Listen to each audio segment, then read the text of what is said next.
L'inforégion avec Olivier Tomezzoli. Le verglas est invité en fin de nuit sur nos routes dans la région et sur les trottoirs aussi. Prudence encore et toujours. Mercredi noir dans les écoles, des actions pour faire monter la pression en vue de 2 journées de grève des 27 et 28 janvier.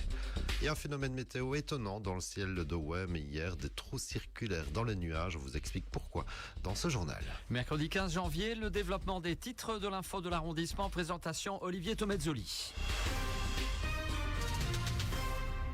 Bonjour à tous, on devrait encore pouvoir skier ce mercredi, notamment à Ovifa. Les pistes de ski alpin devraient être ouvertes grâce au canon à neige, pistes de luge également ouvertes, mais il faut en profiter. Le dégel approche à grands pas et ce matin, c'était une fine pluie verglaçante qui s'est invitée avec des parkings, des trottoirs plutôt casse-gueule à certains endroits. Plusieurs routes se sont transformées en patinoire dans la région également. Prudence donc, alors que les services d'épandage devraient être de sortie.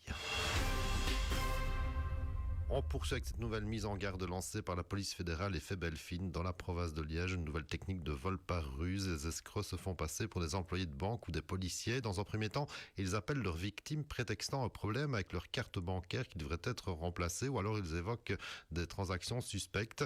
Ils se rendent ensuite au domicile pour récupérer la carte de banque et le code PIN de leur victime. Ils la convainquent aussi de leur remettre d'autres objets de valeur comme de l'argent, du liquide, l'argent liquide ou des bijoux, assurant les mettre en sécurité. Et la police fédérale relève une quinzaine de faits constatés depuis septembre en région liégeoise avec des vols allant jusqu'à 20 000 euros. Le phénomène s'intensifierait depuis novembre. Appel à la vigilance et au bon sens. Aucune banque n'enverra jamais personne à votre domicile pour récupérer une carte bancaire.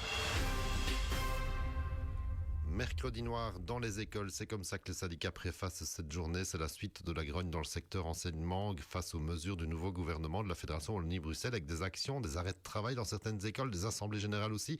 Les prémices de la grève de 48 heures annoncées, elles, pour les 27 et 28 janvier. Impossible de dire quelles écoles seront impactées directement ce mercredi et quelles actions menées au sein des établissements dans la région.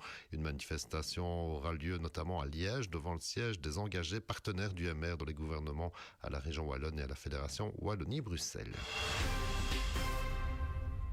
Les aménagements de l'avenue du Pont-d'Ouarche avec le fameux rond-point Malmedy, fameux chantier qui n'est pas encore tout à fait terminé, ne semble en tout cas pas plaire à tout le monde, du moins les derniers aménagements, puisqu'étonnamment on a vu fleurir un passage pour piétons au milieu de l'avenue en décalage avec le hall des sports et le magasin Bio-Shopping qui se trouve en face. Un passage décalé par rapport au hall et au magasin, alors qu'avant le passage sécurisé et éclairé y menait directement. Une pétition a été lancée par le propriétaire du magasin avec déjà plus de 500 signatures, comme l'expliquait l'Avenir Verviers voici peu. Une pétition papier à lire et à signer éventuellement au magasin même pour un petit peu de bon sens dans les aménagements routiers et piétons. Et on termine avec une info qui vous a peut-être interpellé. Vous avez sans doute observé ce phénomène étrange dans le ciel en début de semaine. Des nuages avec des trous dedans, si je peux le résumer comme ça. Pas d'invasion de petits bonhommes verts dans des soucoupes volantes, je vous rassure. Il s'agit en fait d'un trou de virga. Ce sont des précipitations qui ne touchent pas le sol et qui produisent ces trous circulaires dans le nuage.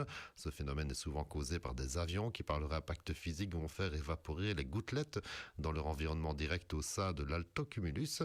Et en effet, ces nuages de l'étage moyen, relativement fin et constitués de gouttelettes surfondues et de cristaux de glace sont favorables pour la survenue de ce phénomène peu courant, mais pas si rare que ça non plus, comme l'a expliqué le météorologue Michael Blairet sur sa page Info Météo, suite à ce phénomène observé au-dessus de Wem et des Hautes-Fagnes hier notamment.